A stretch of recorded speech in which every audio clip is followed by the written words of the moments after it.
Hello everyone. तो क्या हाल चाल है आप सभी के। उम्मीद करते हैं सब अच्छे से होंगे और आपने अपने एग्ज़ाम की जो तैयारी, आज आपका हिंदी का पेपर है, उसका भी काफ़ी अच्छे से तैयारी कर लिया होगा, है ना। आप लोगों का तैयारी कैसा है ये आप लोगों को कमेंट करके बताइए कि आप लोगों का तैयारी अच्छा है तो ए मारिए, कमेंट कीजिएगा, और अगर आपका तैयारी खराब है तो के कमेंट कीजिएगा।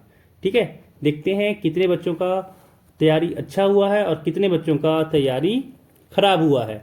जिनका अच्छा हुआ है तैयारी वो ए कमेंट करें और जिनका खराब तैयारी हुआ है वो के कमेंट करें। ठीक है, और आज के एग्जाम के लिए आप लोगों को ऑल दी बेस्ट, है ना। एग्जाम में पूरा फोड़ के आना है। ठीक है, एग्जाम में पूरा फोड़ के आना है, एक भी क्वेश्चन छूटना नहीं चाहिए। भले आपको आए या ना आए, सारे पेपर को पूरा फुल पैक भर देना है। ठीक है, कोई भी क्वेश्चन छूटना नहीं चाहिए। चलिए, इस वीडियो में हम लोग यहाँ पे 30 एमसीक्यू क्वेश्चन को डिस्कस करने वाले हैं, जो आपके लिए इंपॉर्टेंट रहेगा, आपके एग्जाम में देखने को मिल सकता है। ठीक है, तो इस वीडियो को लाइक कर दीजिए और साथ ही चैनल को अगर सब्सक्राइब कर लीजिए अगर आप चैनल पे नए हैं तो। चलिए शुरू करते हैं क्वेश्चन। सबसे पहले आपको यहाँ पे एक गद्यांश दिया रहता है जिसको आपको पढ़ना होता है, तो आप पढ़ लीजिए यहाँ पे। ठीक है, एंड क्योंकि ज़्यादा टाइम नहीं लगाना है इसी कारण से आपका बस यहाँ पे हम क्वेश्चन का आंसर बता देंगे। ठीक है, आपको गद्यांश को खुद से पढ़ लीजिए, आंसर बता रहे हैं।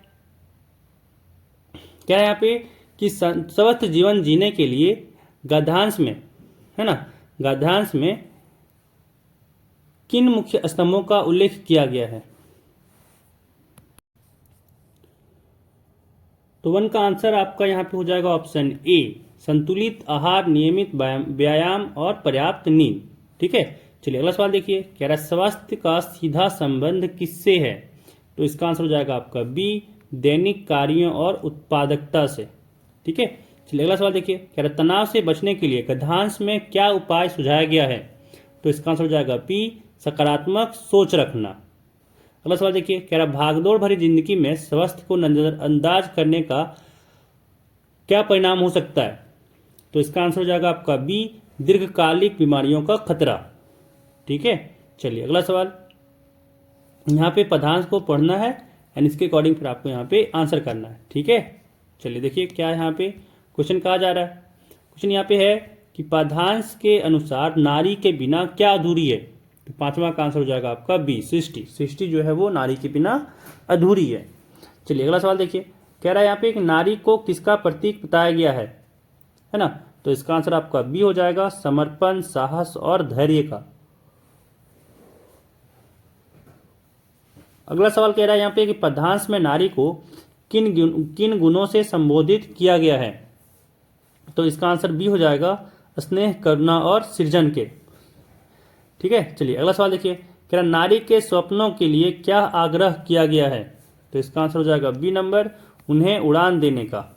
ठीक है, चलिए अब अगला सवाल आपका यहाँ पे व्याकरण से सवाल है। कह रहा है यहाँ पे कि सकर्मक क्रिया का उदाहरण चुने।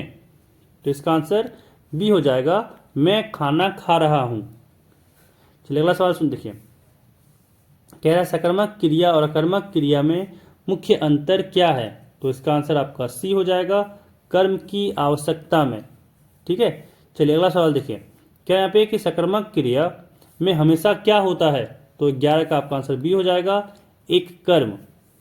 ठीक है, सकर्मक क्रिया में एक कर्म रहता है हमेशा। क्या निम्नलिखित में से किस वाक्य में क्रियापद का उपयोग हुआ है। तो 12 का आपका आंसर हो जाएगा ऑप्शन ए, बच्चा दौड़ रहा है। ठीक है, चलिए अगला सवाल देखिए। कह रहा है पत्र शब्द का एक अर्थ नहीं है। तो इसका आंसर हो जाएगा आपका डी, पुस्तक। ठीक है, पुस्तक हो जाएगा। चलिए अगला सवाल देखिए। कह रहा है मुख शब्द का एक अर्थ क्या हो सकता है। तो 14 का आपका आंसर हो जाएगा ए नंबर, चेहरा। चलिए अगला सवाल देखिए। कह रहा है यहाँ पे कि अवयव शब्द की परिभाषा क्या है। तो 15 का आपका सी हो जाएगा, जो अपनी स्थिति या रूप में कभी नहीं बदलता। ठीक है, चलिए अगला सवाल देखिए। कह रहा है यहाँ पे कि वह जल्दी आया, वाक्य में जल्दी शब्द किस प्रकार का अवयव है। ठीक है, तो 16 का आपका आंसर हो जाएगा बी नंबर, क्रिया विशेषण अवयव। अगला सवाल देखिए। कह रहा है राजमहल शब्द किस प्रकार का समास है। तो इसका आंसर हो जाएगा ए नंबर तत्पुरुष समास। ठीक है, अगला देखिए, कह रहा है बहुव्रीहि समास में किस प्रकार के पद होते हैं। तो 18 का डी हो जाएगा कि समास का अर्थ दोनों पदों से अलग होता है। ठीक है, चलिए अगला देखिए, कह रहा है तुम स्कूल जाओ और मैं घर पर रहूंगा, इस वाक्य का प्रकार क्या है। तो 19 यहाँ पे 19 का आपका आंसर हो जाएगा सी नंबर संयुक्त वाक्य। ठीक है, चलिए अगला सवाल, मैंने उसे बुलाया क्योंकि वह देर से आया था, इस वाक्य में कौन सा वाक्य है। तो 20 का आपका आंसर बी हो जाएगा मिश्र वाक्य। ठीक है, क्योंकि यहाँ पे क्योंकि लगा है।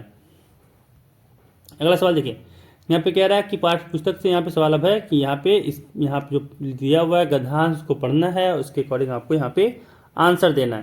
कह रहा है यहाँ पे कि पहला में गद्यांश में लेखक को किस बात का दुख हो रहा है ना। तो यहाँ पे आंसर हो जाएगा ए नंबर कि कौम की मानसिकता और अपने देश के प्रति उनकी निष्ठा। ठीक है, चलिए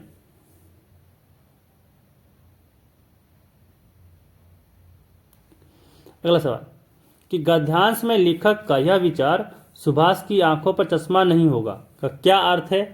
तो 22 का आपका आंसर हो जाएगा बी नंबर कि सुभाष चंद्र बोस की मूर्ति में कोई कमी थी। चलिए यहाँ पे फिर से एक दिया हुआ गद्यांश जिसको पढ़ना है और फिर आपको यहाँ पे आंसर देना है। ध्यान रखिएगा कि ये जो यहाँ पे गद्यांश दिख रहा है ये बहुत बार पूछा जा चुका है। ठीक है, इसको ध्यान रखना है। चलिए यहाँ पे सवाल देखिए, कह रहा भगत का निर्णय क्या था।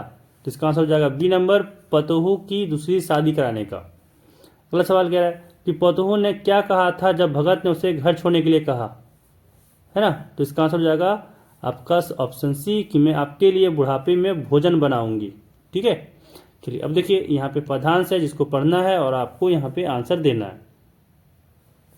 सवाल कह रहा है कि गर्भनह के अर्भक दलन में अर्भक का क्या अर्थ है। ठीक है, तो 25 का आपका सी हो जाएगा बच्चा। चलिए अगला सवाल देखिए,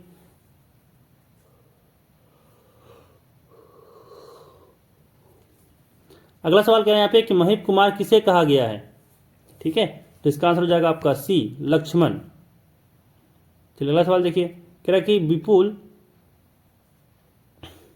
विपुल बार महिदेव दिनी में महिदेव किसका संदर्भ है। तो 27 का आपका आंसर ए हो जाएगा महादेव शिव का।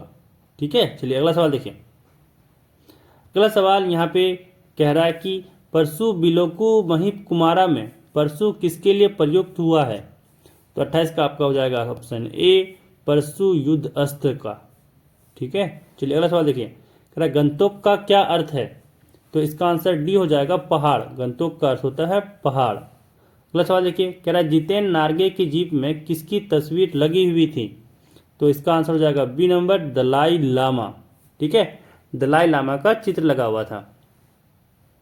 तो यहाँ पे हम लोग 30 क्वेश्चन का डिस्कशन कर लिए हैं, है ना।